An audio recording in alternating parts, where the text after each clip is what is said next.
Assalamualaikum warahmatullahi wabarakatuh. Saya Maulinda Putri Riyadi. Nah, pada kesempatan kali ini kita akan bahas apa ya? Ya, kita akan membahas mengenai penelitian. Apa sih penelitian itu? Yuk disimak penjelasan video ini. Jadi, pengertian penelitian. Penelitian merupakan proses pemecahan masalah dengan melakukan suatu pendekatan dengan metode ilmiah untuk menyelesaikan permasalahan yang ada secara sistematis.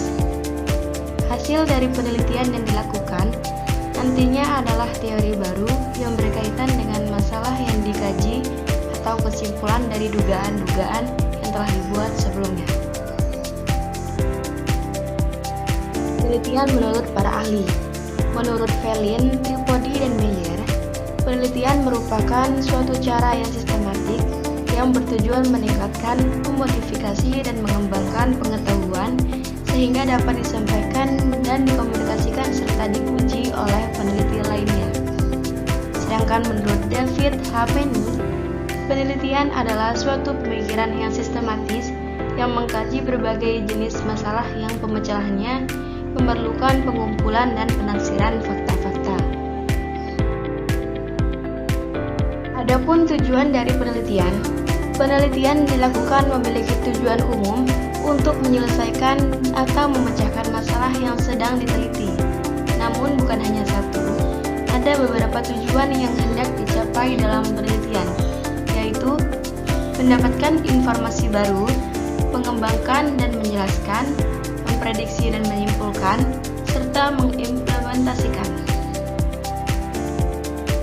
Sedangkan manfaat dari adanya penelitian penting untuk dipahami oleh peneliti. Pasalnya, manfaat penelitian diartikan sebagai kontribusi dari penelitian tersebut. Menurut Nazir, manfaat penelitian adalah untuk menyelidiki keadaan dari, alasan untuk, dan konsekuensi terhadap suatu set keadaan khusus, guna meningkatkan pemahaman kita. Penelitian memberikan informasi dan pengetahuan yang dibutuhkan untuk memecahkan masalah dan membuat keputusan. Dengan begitu, manfaat penelitian adalah kegunaan hasil penelitian nantinya, baik bagi kepentingan pengembangan program maupun kepentingan ilmu pengetahuan. Jenis-jenis penelitian terbagi berdasarkan dua. Berdasarkan tujuan, yaitu penelitian eksploratoris, penelitian deskriptif, dan penelitian eksplanatoris. Sedangkan berdasarkan kegunaannya, ada penelitian murni, penelitian terapan, penelitian aksi, penelitian kebijakan, dan penelitian evaluasi. Jenis penelitian berdasarkan tujuan. Penelitian eksploratoris merupakan penelitian yang dilakukan dengan penelitian yang tidak familiar dengan masalah yang diteliti.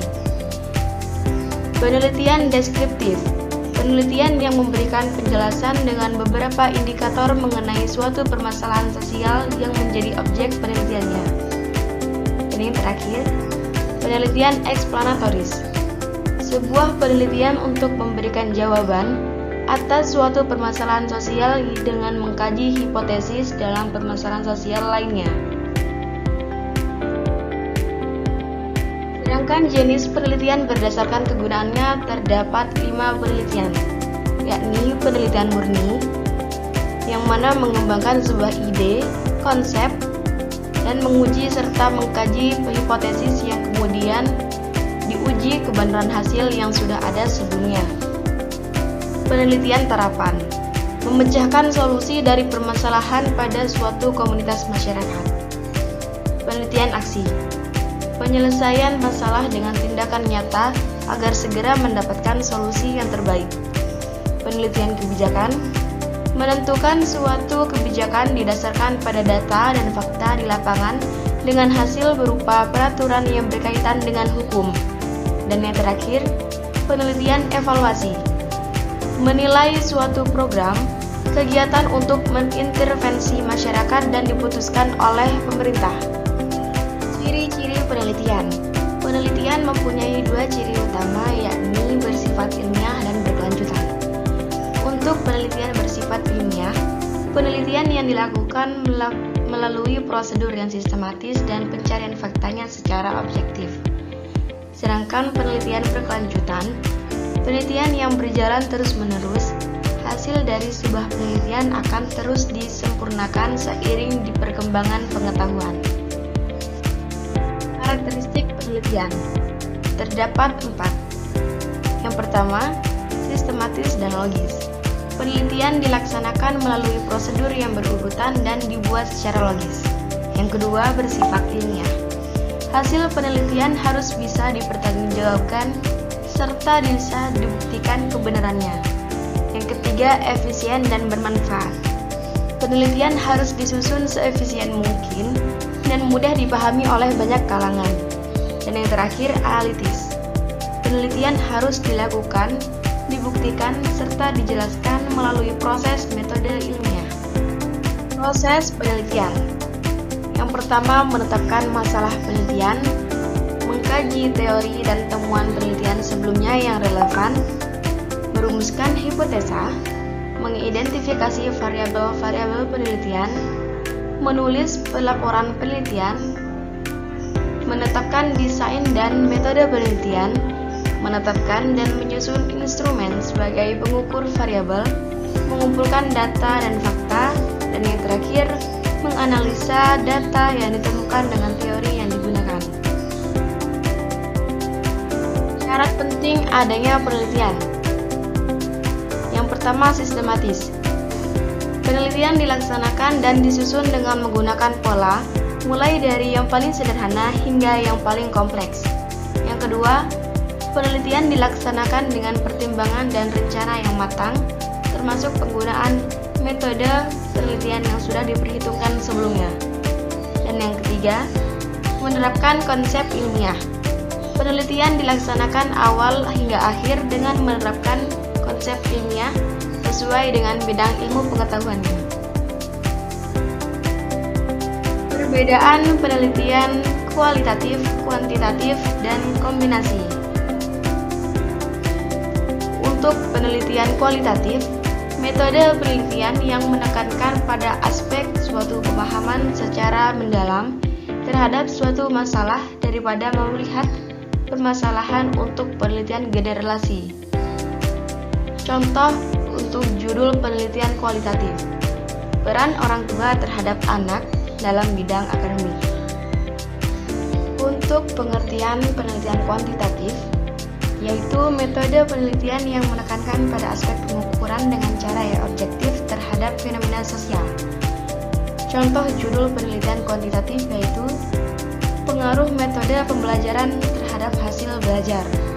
Sedangkan penelitian kombinasi merupakan metode penelitian yang digunakan dengan menggabungkan baik metode kuantitatif maupun metode kualitatif.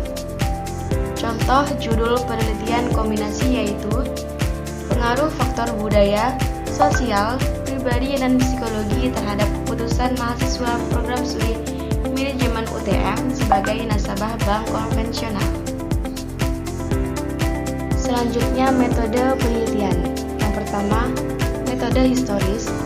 Metode ini berguna untuk masa lampau secara sistematis dan objektif. Jadi, data yang digunakan serta masalah yang dikaji pada masa lalu dengan cara mengumpulkan data, menilai, verifikasi, dan mensistensikan bukti lapangan. Yang kedua, metode deskriptif. Metode ini untuk menjelaskan secara sistematis dan terperinci suatu fakta dalam memecahkan suatu permasalahan. Yang ketiga, metode korelasional. Metode yang bertujuan untuk menemukan hubungan dari variabel yang satu dengan yang lain. Yang keempat, metode eksperimental. Metode ini untuk mencari dan mendapatkan korelasi antara sebab dan akibat yang memungkinkan peneliti untuk mengubah variabel serta memiliki akibat yang tinggi. Metode penelitian kualitatif sebagai urutan kelima. Metode penelitian yang menekankan pada pemahaman mendalam terhadap permasalahan tertentu yang dijelaskan secara deskriptif dan menggunakan analisa yang terperinci. Dan yang terakhir, metode penelitian kuantitatif merupakan jenis penelitian yang dilakukan lebih sistematis, spesifik, dan terstruktur. Banyak menggunakan tabel, grafik, maupun diagram, sehingga penulis lebih jelas dalam mengartikan atau membacanya. Sikap yang harus dilakukan oleh peneliti. Menurut Sandu Siyoto dan Ali Sodik dalam buku Dasar Metodologi Penelitian 2015, seorang peneliti harus memiliki 3 sikap, yakni 1. Objektif. Peneliti harus bisa membedakan fakta dan opini serta menguraikannya dengan jelas temuan fakta tanpa menggunakan pendapat pribadi. Yang kedua, kompeten. Peneliti memiliki keterampilan untuk melakukan penelitian dengan metode ilmiah serta teknik tertentu. Dan yang ketiga, faktual. Peneliti harus mengumpulkan, menjelaskan, dan menganalisis temuan datanya berdasarkan fakta yang diperoleh, tanpa menggunakan anggapan yang bersifat abstrak. Baik, sekian presentasi dari saya, kurang lebihnya mohon maaf, semoga yang saya sampaikan dapat bermanfaat. Wassalamualaikum warahmatullahi wabarakatuh.